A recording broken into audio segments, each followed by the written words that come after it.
እንደ አባቱ ብንሄድ አምላክነቱን እናገኛለን፣ እንደ እናቱ ብንሄድ ደግሞ ሰውነቱን እናገኛለን። በሰውነቱም ፍጹም ነው፣ በአምላክነቱም ፍጹም ነው። ይህን በማን እናውቃለን ከተባለ በድንግል ማርያም። ክርስቶስ ፍጹም ሰው አልሆነም አያሰኝም። ለምን? ሔዋን አዳም ያለ እናት ሲያስገኛት ሔዋን ከአዳም ስለተገኘች ሔዋን ጎደሎ እንደማትባል ክርስቶስ ከመቤታችን ያለ አባት ሲወለድ ሰው ሲሆን ክርስቶስ ባህሪው ጎደለበት አያሰኝም። ፍጹም ምንድነው? ፍጹም ሰው እንለዋለን። የአብ ልጅ ፈጣሪ ነው ኢየሱስ ክርስቶስ ፈጣሪ ነው ብሎ የሚያምን ሰው ሲመጣ የድንግል ማርያም እንጂ ድንግል ማርያምንም ወላዲተ እግዚአብሔር ብለህ እመን እንላለን ማለት ነው። ንስጥሮስ ሲመጣ ያን ብለን ነው የምንመልስለት። ለምን? እግዚአብሔርን ንነሰን ሰማያ ለቅድስት ድንግል ወላዲተ እግዚአብሔር በስጋ እኛ ድንግል ማርያምን እግዚአብሔርን በስጋ የወለደች እንላታለን ማለት ምን ማለት ነው? እግዚአብሔር ወልድን በባህሪው የወለደ እግዚአብሔር አብ ነው። እግዚአብሔር ወልድን በባህሪው የወለደች ድንግል ማርያም ናት። ምን ማለት ነው? የእግዚአብሔር ባህሪ ርቀት ነው። ምልአት፣ ስፋት፣ አይወሰኔነት፣ አለመመርመር፣ ሁሉን መቻል፣ ካህሊ ሁሉ መሆን። ከዚህም የተነሳ ነው መልአክ አላዳነንም መላእክት አያድኑንም የምንለው። መልአክ መሆን እንጂ መልአክ ሰው መሆን አይችልም። ሌላም ደግሞ እናምጣ። ሰውም አላዳነንም ነቢያት አላዳኑንም የምንለው ነቢያት ፍጡር ሆነው መቀጠል ይችላሉ እንጂ ከፍጡርነት ወጥተው አምላክ መሆን አይችሉም። እንስሳትም አላዳኑንም የምንለው እንስሳ ሆኖስ ይቀጥላል እስከ መጨረሻው ቴክኖሎጂ እስከፈለገው ድረስ ቢያድግ እርግጠኛው የምናገረው ነፍስን መስራት አይችልም። ዝንጀሮን ሰው ማድረግ አይችልም። ዝንጀሮ ከተማ እንድትለምድ ዳቦ አስለምዶ ሊያረጋት ይችላል። ዝንጀሮን ግን ሰው ማድረግ በፍጹም አይችልም። እነዚህ ሁሉ አላዳኑንም የምንለው ሁሉን የሚችለው እግዚአብሔር ነው። ሁሉን የሚችለው ነው ሰው የሆነው። ለምን ያመዋል ሰው? አዎ መልአክ አላዳነንም። አዎ አላዳነንም። እግዚአብሔር ግን አዳነን። እግዚአብሔር ሰው ሆነ። ለምን? እግዚአብሔር ሁሉን ይችላልና። ሁሉን ከቻለው ሰው መሆንም የሚችለው እግዚአብሔር ነው። ስለዚህ ልብ እንበል። ወልድን በባህሪው የወለደው አብ ነው። በባህሪው ማለት በእግዚአብሔርነቱ። ሰው ራሱን ሳያውቅ እግዚአብሔርን ልወቅ እያለ ድፍረቱ ማለት ነው። ምንድነው ማለት የፈለኩት?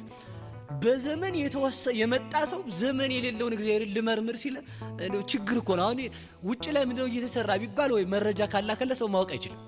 አሁን ሰው እኔን ማወቅ ይችላል፣ እዚህ የተሰበሰበው ሰው አይችልም። ምን እያልኳችሁ ነው? እናንተ እኔ አለልም እንጂ አፈር ያብላችሁ ብል አታውቁትም ማለት ነው። በጊዜ የኖረ ሰው ያለ ጊዜ የኖረ እግዚአብሔርን ማወቅ አይችልም። ያ የማይታወቅ የማይመረመር ልጅ ያለው በባህሪው የወለደው እግዚአብሔር ብቻ ነው። ልብ እንበል። በባህሪዋ የወለደችው ደግሞ ድንግል ናት። ምን ማለቴ ነው? በባህሪዋ የወለደችው ስል ድንግል ማርያም ሰው ናት። የድንግል ማርያም ስጋ ይጨበጣል፣ ይያዛል፣ ይዳሰሳል፣ ይታያል፣ ግዙፍ ነው። በባህሪዋ የወለደችው ማለት ድንግል ማርያም እግዚአብሔርን በመለኮቱ ሳይሆን የወለደችው በሰውነቱ ነው። ማለት ምን ማለት ነው? ሩቅ መለኮትን ብቻ የወለደች ሳይሆን መለኮትን በስጋ ተዋህዶ ነው የወለደችው። ድንግል ማርያም ለእግዚአብሔር ወልድ የባህሪ እናቱ ናት። እንዴት ሊል ነው ሰውየው። እንግዲህ እንዴት ሲለኝ ጥያቄ የማቴዎስ ወንጌል ምዕራፍ 3 ላይ በዮርዳኖስ ሲጠመቅ ይህ ልጄ ነው ያለው ወይንስ እነዚህ ልጆቼ ናቸው ነው ያለው? ወይንስ በዚህ ላይ ያደረው ልጄ ነው ያለው? ይሄ ልጄ ነው አለ። ማንን? ስጋን ራሱን ማለት ነው። ለምን? ስጋ ማን ስለሆነ? መለኮት ከስጋ ጋር ሲዋሃድ ስጋ ቃለ አብ ወቃለ መንፈስ ቅዱስ ሆኗልና ስጋ አምላክ ስለሆነ ያ ስጋ የአብ ቃል ነው። ያ ስጋ ከድንግል ማርያም ስጋን የነሳው የተነሳው ያ ስጋ አካላዊ ቃል ሲዋሃደው ምን ሆኗል ማለት ነው? አምላክ ሆኗል። ስለዚህ በባህሪዋ ወለደችው። የባህሪ ልጅ ያለው እግዚአብሔር አብ ነው። የባህሪ ልጅ ያላት ድንግል ማርያም ናት።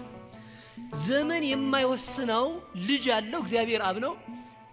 ዘመን ወስኖት እንደ ሰውነቱ 5500 ዘመን ቀድሞት ከ5500 ዘመን በኋላ ዓለምን የሚያስረጅ ልጅ ፈጣሪ ልጅ ያላት ድንግል ማርያም ናት። ስለዚህ ምን እንላታለን? አብ በባህሪው የወለደውን ድንግል ማርያም በባህሪው የወለደችው ማለት የሰው ባህሪ ሰው አይደለ? ስለዚህ ፍጹም ሰው የሆነው ከድንግል ማርያም ነው። አንድ ነገር ብቻ እናንሳ። አንድ ልጅ ያለው ማን ነው? አብ ነው። አንድ ልጅ ያላት ደግሞ ድንግል ማርያም ናት። አንድ ልጁን ለተዋህዶ የሰጠ አብ ነው። አንድ ልጇን ደግሞ ዓለምን እንዲያድን ከሷ አንድ ልጅ የወለደች ደግሞ ድንግል ማርያም ናት። ስለዚህ ምን እንላታለን? የእግዚአብሔር አብ ምልክት እንላታለን። ምልክትነቷ በምንድን ነው ከተባለ አሁን ሰው ብቻውን መውለድ ይችላል?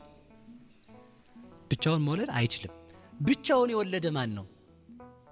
አሁን እንዴት ድንግል ማርያም ብቻዋን ትወልዳለች የሚል ሰው ሲነሳ ምን ብለን እንመልሳለን መሰላችሁ?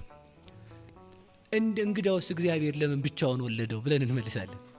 ይኸው ብቻዋን በመውለዷ ብቻውን የወለደ አብን ሰበከችው ማለት ነው። አያችሁ፣ እሷ ብቻዋን ነው የወለደችው። እንዴት ብቻዋን ወለደች ከተባለ እንግዲህ አብ ብቻውን የወለደው ማነጻጸር ግን አይደለም። ሰዎቹ ሊመስላቸው ይችላል። ህሊናው ያልጠራ ሰው እንደዚያ ነው የሚያየው። ስለዚህ አብ ብቻውን እንደወለደው ድንግል ማርያምን ብቻዋን ወለደችው። ከአብ ተመልከቱ ያለ ሕማም እንደተወለደ ከድንግል ማርያምም ያለ ሕማም ተወለደ። ከአብ ያለ ዘር እንደተወለደ ከድንግል ማርያምም ያለ ዘር ተወለደ። ሴቶች ሲወልዱ በዘር ነው የሚወልዱት። እሷ ግን ያለ ዘር በመጽነሷ ምክንያት ሴቶች ሲወልዱ የሚሰማቸው ሕመም ሳይሰማት ወለደችው። እሱ ደግሞ ሕፃናት ሲወለዱ የሚሰማቸው ሕመም ሳይሰማው ተወለደ ማለት ነው። ስለዚህ ምን እንላታለን? የተዋህዷችን ምልክት፣ የአብ መታወቂያ ብለን እንጠራ